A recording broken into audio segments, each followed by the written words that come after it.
Армысыздар, құрметті оқырмандар. Бүгін екеу атты әңгімені баяндайтын боламыз. Арнаға тіркеліп, қолдау білдіре отырыңыздар.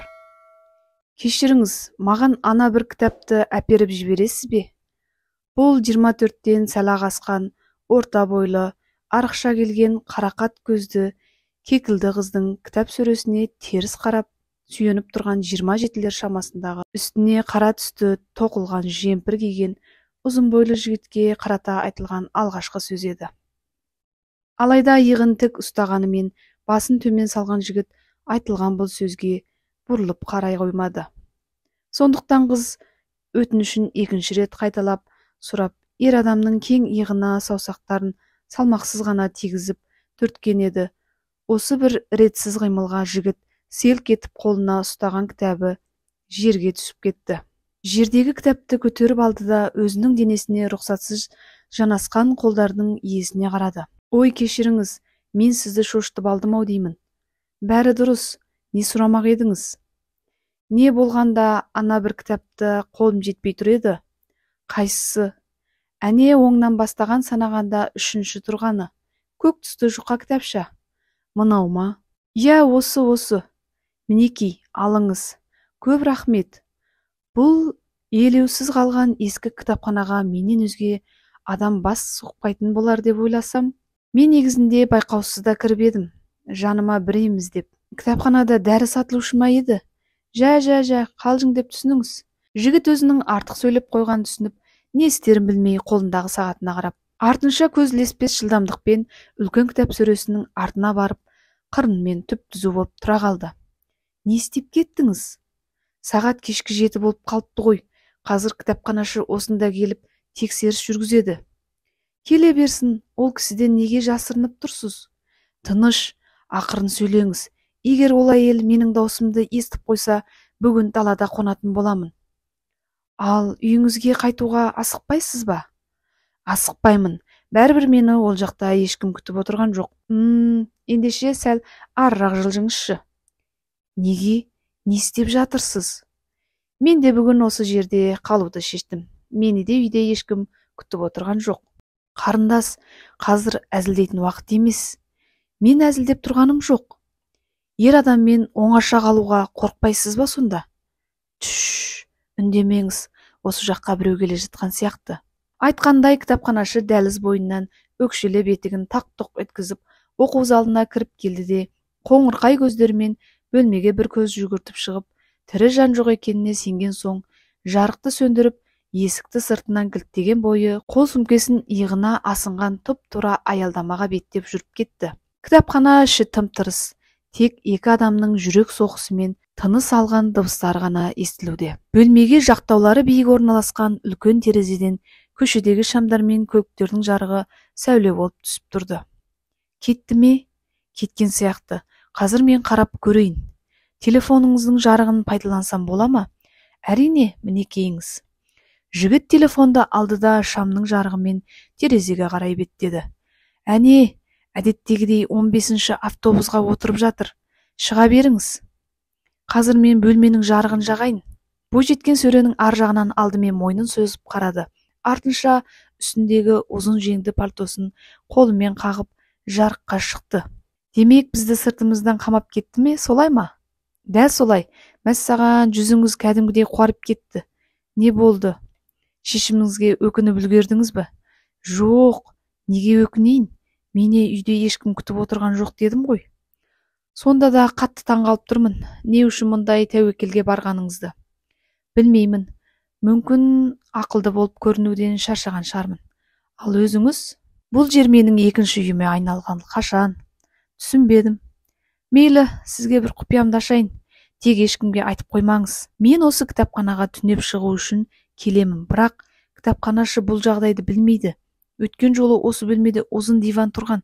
Бүгін келсем алып тастапты. Сондықтан бағанадан тік тұрып, ұйықтауыма тура келді. Күдік тудырмайын деп қолыма ілінген кітапты ашып, оқығандай түр жасағаным ғой. Қалғып кетіппін. Осылай жасап жүргеніңізге көп болды ма? Қазір қай ай? Қараша ма? Қыркүйек, қазан, қараша 2 айдан асыпты. Тіптен шошыттыңыз ғой. Бұлай таңданып қарамаңыз. Үйіңіз қайда деп сұрағыңыз келмей ме? Жоқ, маған бәрібір. Солай болғаны дұрыс. Бұл жер қаладағы ең ескі кітапханалардың бірі. Қателеспесем, салынғанына бір ғасыр жуық уақыт болды. Менің бүгін алғаш келуім, дегенмен айналамның тым-тырыс болғаны бір түрлі екен. Бойжеткен осылай деді де жігіттің қасынан сайлауаша жердегі орындыққа барып отырды. Қыздың өзінен сескеніп тұрған ол да байқаған. Бірақ арам ойынның жоқтығын түсіндірмек болып бірден шорт кесті. Тыңдаңыз, егер менен қорықсаңыз, қысылмай ашығын айтуыңызға болады. Кеткім келеді десеңіз жеткілікті. Қазір-ақ мына есікті сындырып, сізді бостандыққа шығарамын. Айтыңыз, есікті бұзайын ба? Жоқ, олай жасаудың қажеті жоқ. Кеткім келсе, сосын да айта жатармын. Мен адамды жаныма еркінен тыс ұстай алмаймын, соны біліңіз. Түсіндім. Кітапхана ішіндегі екеуі осылай үнсіз қалды. Жігіт қабағын түйген күйі шылымын тұтатып, терезеден сырттағы күзгі жауын астында бастарын төмен салып, қолшатырдың астында тығылып жүрген жұртқа қарап, қалың ойда тұрды. Ал жас бойжеткен болса, қаз-қатар дізілген орындыққа қолындағы көп кітапта үңілген күйі қозғалыссыз отырды. Бөлме іші жылы болғанмен, тұңғиыққа түңілген екеудің арасында әлде бір ызғарлы жел есетіндей. Сәлден соң жігіт темекісінің шоғын өшірді де, аяқтарының арасын алшақ басып, қыздың қасына жақындады. Бұл бағанағы мен жоғарыдан алып берген кітап емес пе? Сол кітап. Соншалықты қызықты ма, не жайлы жазылған екен? Өмірімізді өзгертетін психологиялық оң кеңес деп тұр. Түсінікті. Тағы үнсіздік. Сөз таусылды. Менің енді шыдамым жетер емес.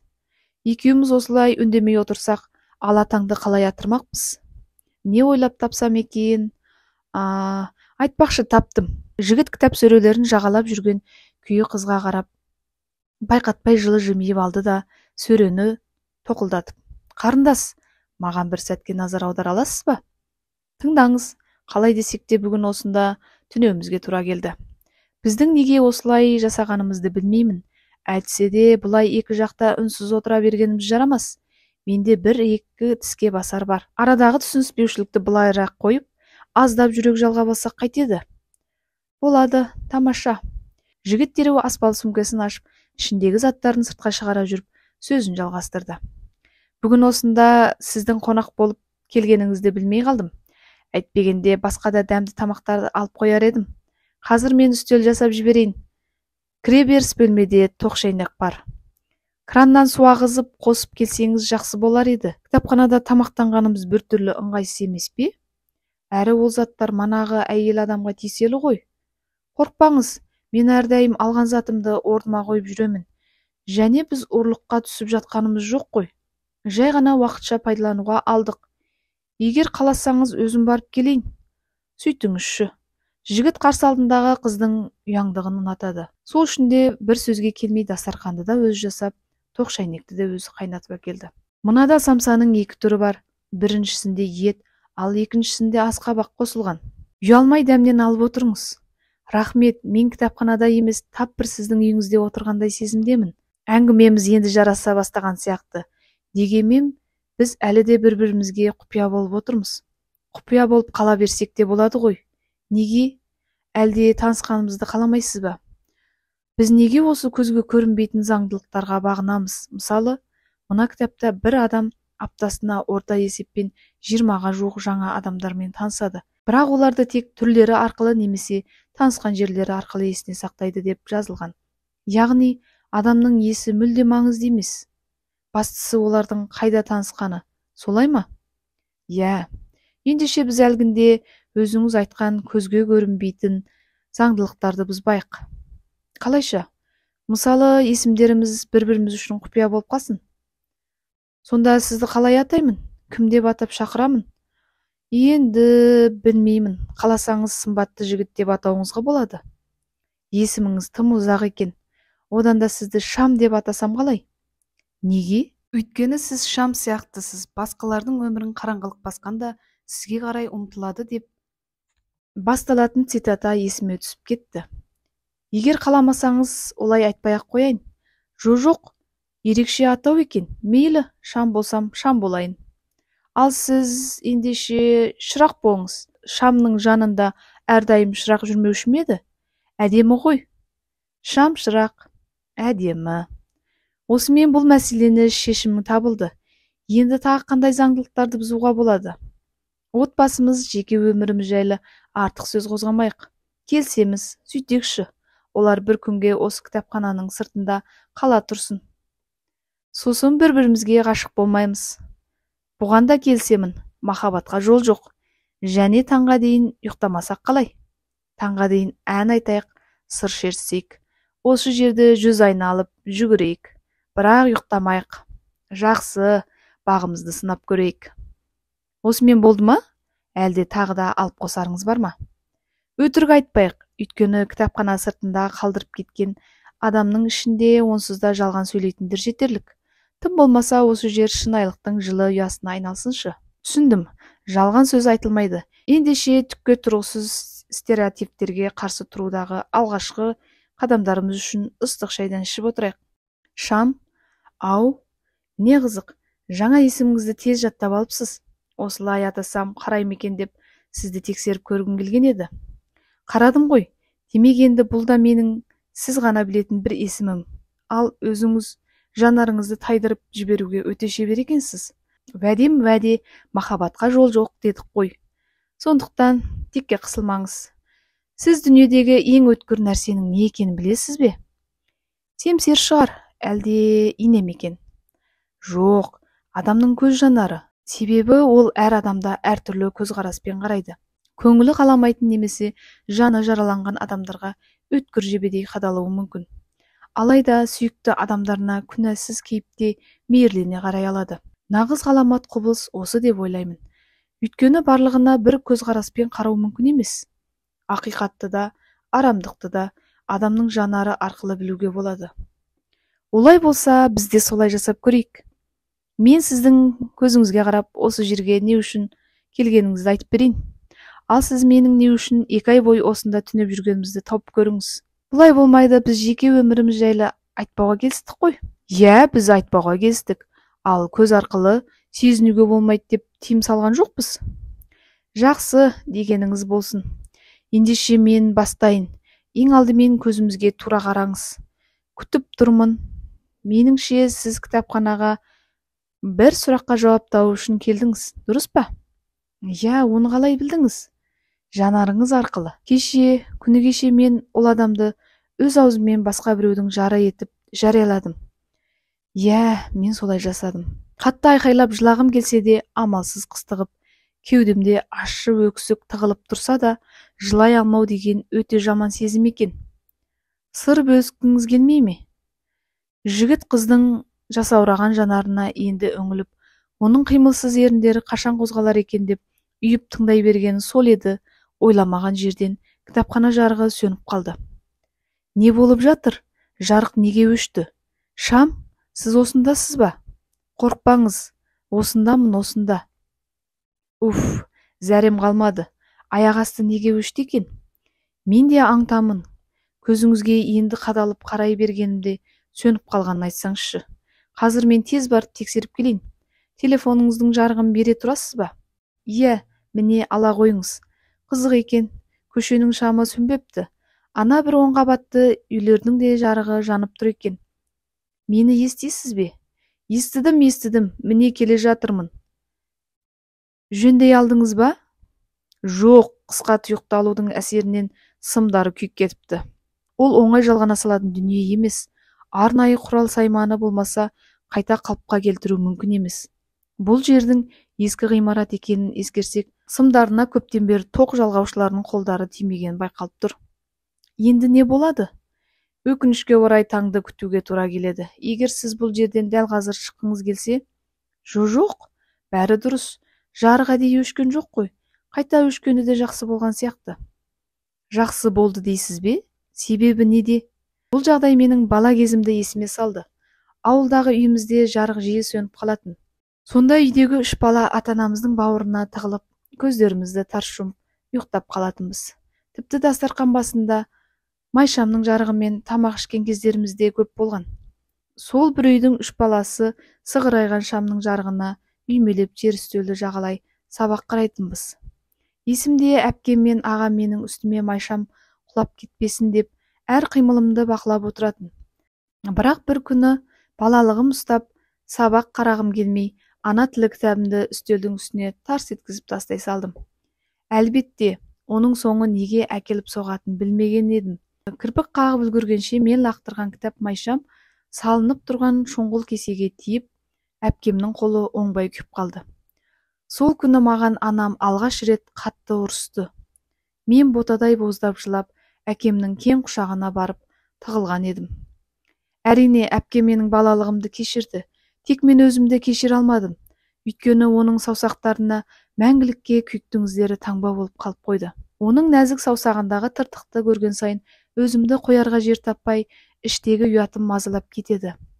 Ал қазір сол жер үстелді жағалай отырып, өскен 3 бала 3 жақта жүрміз.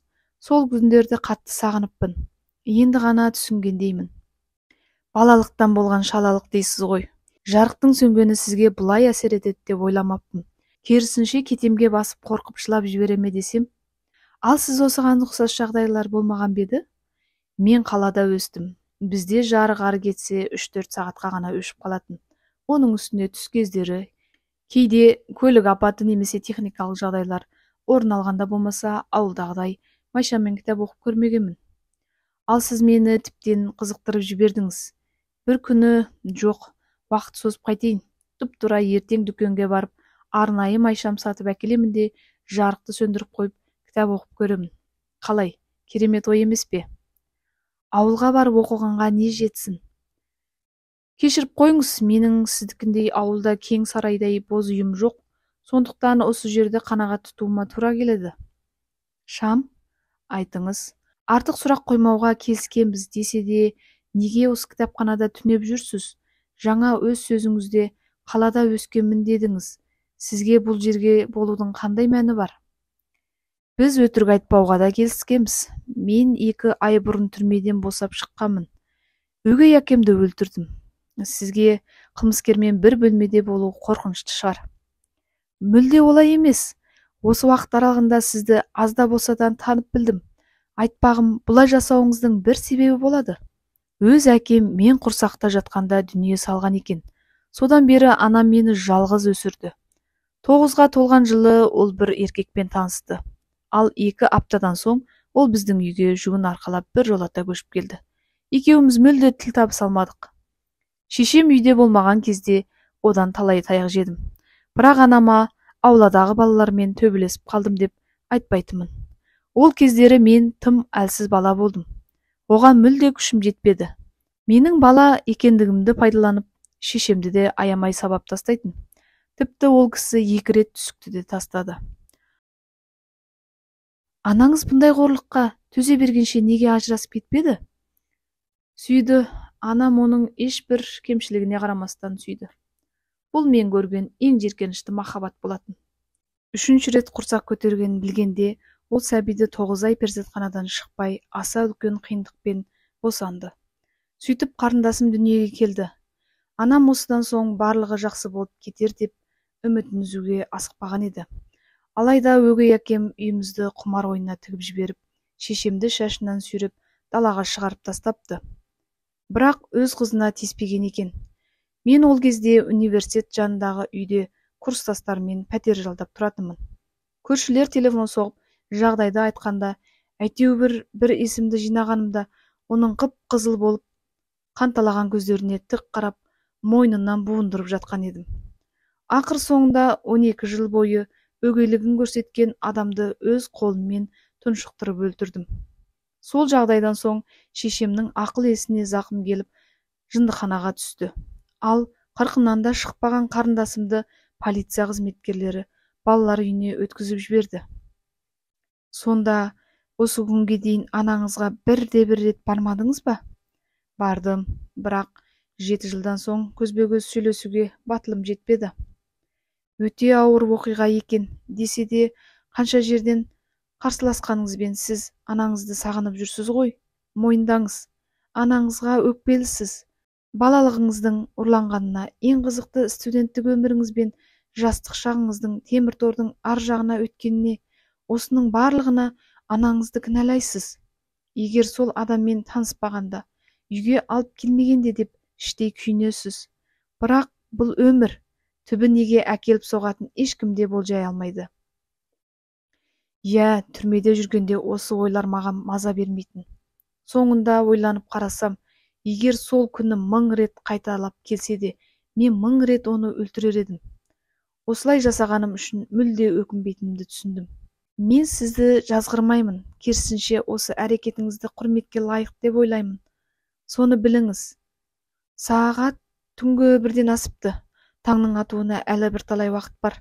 Қазір көшелердің де жарығы өше бастайды. Жарық демекші біздің есіміміз енді ғана үйлесім тапқан сияқты. Бөлмедегі жарық сөнді, бірақ біз сөнген жоқпыз. Себебі мен шаммын, ал сіз шырақсыз. Бұл не деген тамаша сәйкестік. Қыздың жымия күлгені терезеден түскен қоңырқай сәуле жанасып бөлме ішіне жылу сыйлағандай болды. Тауып айттыңыз, есімдеріміздің мағынасын енді оңғандаймын. Сосын тағы бір нәрсе, әлгінде жарық сөнбес бұрын сіз жайлы айтып жатқан едік. Ол әңгіме аяқсыз қалды. Ол ма?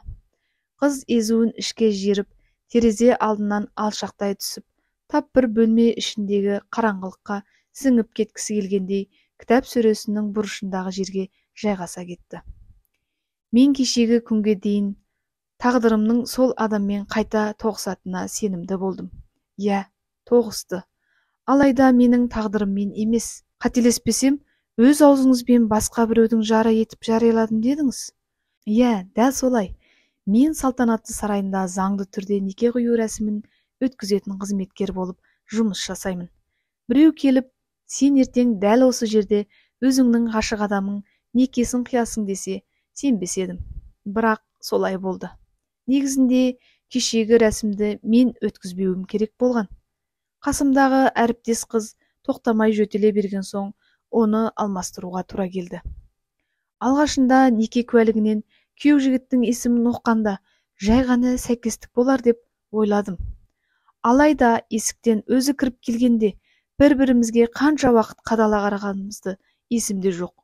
Мен ол адамды алғаш және соңғы махаббатым деп келіп едім. Ал мен оның алғашқысы да, кейінгісі де болмай шықтым. Сонда қашаннан бері таныссыздар? Бала күнімнен есіміне қанық болып өскен едім. Ол менің сыныптас құрбымның ағасы болатын. Менен 5 жасқа үлкен болды. Мектеп бітіріп, осында оқуға келгенімде, құрбым екеуміз оқуға бірге тапсырдық. Ағасы үлкен қалада адасып кетесіңдер деп бізді апарып әкеліп жүрді. Басында ағалық қамқорлық болар деп мән бере қоймадым.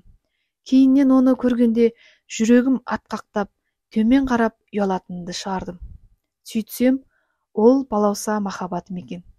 Әпке мені сол адамға көңілімнің бар екенін білгенде, ол сенен біраз жасқа үлкен емес пе? Әрі мектепті тәмамдағаның жаңа. Махаббатты қойып, алдымен мамандығыңды бір жақты етіп ал деп ұрысты. Алайда мен әпкемнің сөзіне құлақ аспадым. Ал ата-анам мен ағам бұдан хабарсыз еді. Білмегендері дұрыста болған шығар. Өз өмірім өзім білем деп ұрандаттым да, үйдегілерден жасырып онымен кездесе бастадым. Әрине, әпке маған жамандық тілемеді, бірақ албырт сезіммен тоқтау сала алмадым. Көздерім сол адамнан басқаны көрмеді. Алғашқы махаббаттың ең бақытты сәттерін басымнан кешірген едім. Ол кезде ол да мен де ешкім емес едік. Біз жай ғана қарапайым ғашықтар болғанбыз.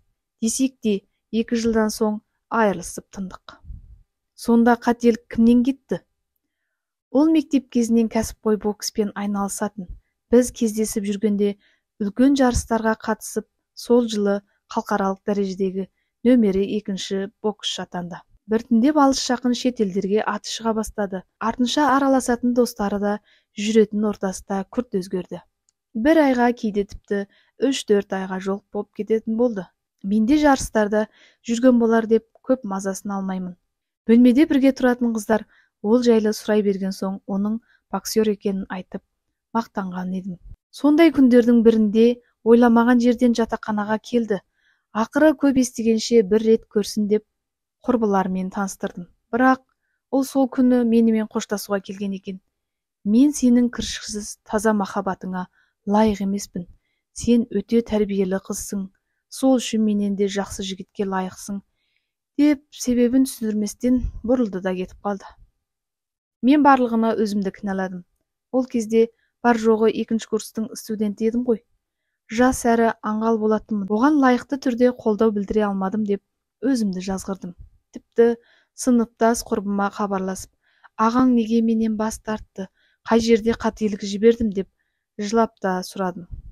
Құрбым менің көз жасыма шыдай алмай ақиқатын айтып берді. Айтуынша, оның айналасында ақшасы мен абыройына қызыққан адамдар көбейе бастапты. Ал ол болса сол атақты көтере алмай мас күйінде кешкілік жұмысынан қайтып келе жатқан бір қыздың арын төгіп сол жерде тастап кеткен екен. Артынша үстінен іс қозғалып, ақыр соңында қызға көп мөлшерде айыппұл төлеп құтылыпты. Осы естігендерімнен соң менің оған деген кіршіксіз махаббатыма дақ түскендей. Сол күннен бері қайтып алдыма келген емес. Мен де ол адам үшін көз жасымды төгуді тоқтаттым. Бірақ ұмыту қолымнан келмеді. Дәл кешегі күнге дейін көңілімді ешбір адамға бере алмадым. Көзге елестетудің өзі қиын. Демек, некелерін қидыңыз ба? Әрине, бұл ең алдымен менің жұмысым ғой. Әлсіздік танытуыма болмады. Сондықтан барынша даусымды жарқын шығарып, күліп тұруыма тура келді. Әрі қалыңдығы бір үлкен шенеуніктің қызы болып шықты. Түсінікті болды. Пайдаға құрылған отбасы болып тұр ғой. Қайынатасы беделді адам болса. Мүмкін шынайы махаббат шығар, қайдан білесіз? Мүмкін. Сонда да сенбеймін. Қайта сізге жаным ашып отыр. Жүрегіңіз одан бетер жараланды ғой. Менің жауапсыз махаббатым үшін енді құрылғалы отырған шаңырағының шайқалғанын қаламадым. Сол үшін де оны танымаған кейіп таныттым. Олар менің көз алдымда бір-бірінің қолдарына неке сақинасын тақты.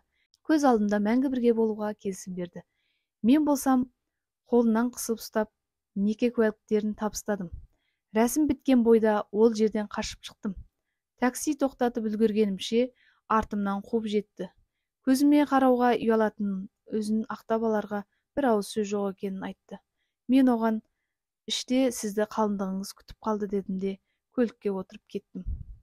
Онымен тілдескен соң жүрегім қысылып, демім жетпей, содан бері мүлде көз ілген емеспін. Үйде де отыра алмадым. Көше кезіп, өз-өзіме келуге тырыстым. Сол меңіреу күйде осы жерге қалай кіріп кеткенімді білмей қалдым. Демек, сізді Құдайдың өзі осында айдап әкелген. Бейтаныс екеуі ескі кітапханада, қараңғы бөлме ішінде барлық тіршілік атаулын сыртқа қалдырып, өз өмірін айтып отыр. Меніңше біз бір-бірімізге жол көрсету үшін жолықтық. Мүмкін. Бұлай етсек қайтеді? Тұп-тура 1 жылдан соң, дәл осы күні, осы жерде қайта жолығайық. 1 жыл ішінде біраз нәрсені өзгертуге болады ғой. Мүмкін өміріміз өзгерген соң біз де өзгеретін шығармыз. Және дәл осы күні міндетті түрде келуге тырысайық. Жақсы ма? Жақсы, тек келер жылы кездескенде бүгінгідей емес барынша көңілді әңгімелер айтайықшы. Келістік. Осымен таңда атып келді. Біраздан соң кітапханашы есікті ашады. Дәл бүгінгі сәттен бастап өмірімізді өзгертуге тырысуымыз керек сияқты. Сіз ең алдымен анаңызды кешіріп, оны ол жерден шығарып алғаныңыз жөн. Және жетімдер үйіндегі жанары жасаурап жүрген қарындасыңызды да. Бауырыңа алыңыз. Ол қандай әкеден туса да, сіз оған өгейлік танытып, жат бауыр болмауға тиіссіз. Себебі сіз оның арқа сүйер ағасысыз. Иә, өзімде осы жерден шыққан бойы бірден оны іздеуге кірісемін. Ал сіз жүрегіңізді аялауды үйреніңіз. Оған баянды бақыт тілеп шығарып салыңыз да, енді қайтып өткен өміріңізге оралмауға тырысыңыз.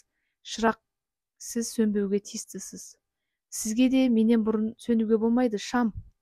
Екеуі одан әрі үнсіз ұғысып, бәлкім іштен осы есіктен шыққан соң ең бірінші не істесем болады деп ойланған шығар.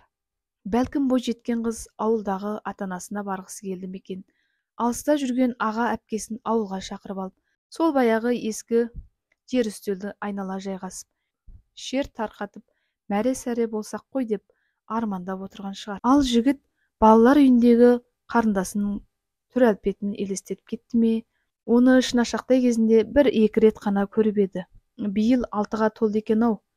Кездескенде қандай сезімде болады? Бірден құшақтай ала ма? Егер қарындасы оған әкем қайда десе не демек? Көзіне тура қарай алар ма екен? Белгісіз. Таңғы тұман жайланған қаланың ылғалды күзгі ауа райына шамданып, көзілдірігін буын сүртіп, әуреге түскен кітапханашы әйел есікті ашып, былғары күртешесінде қонған жаңбыр тамшыларын бір-екі рет қаттырақ сілкіп жіберген осы сәтте оқырман залынан көздері күлімдеген екеуі ілесіп шықты да, өздері рұқсатсыз алған тоқ шәйнек пен көк кітапты үстел үстіне қойып, екі бөлек бағытқа бұрылған күйі жүріп кетті. Ал кітапханашы әйел болса, ештеңе айтып үлгерместен кітап үстіндегі бүгілген ақ қағазды ашып оқи бастаған еді. Онда біз 1 жылдан соң қайта келеміз деп жазылған екен.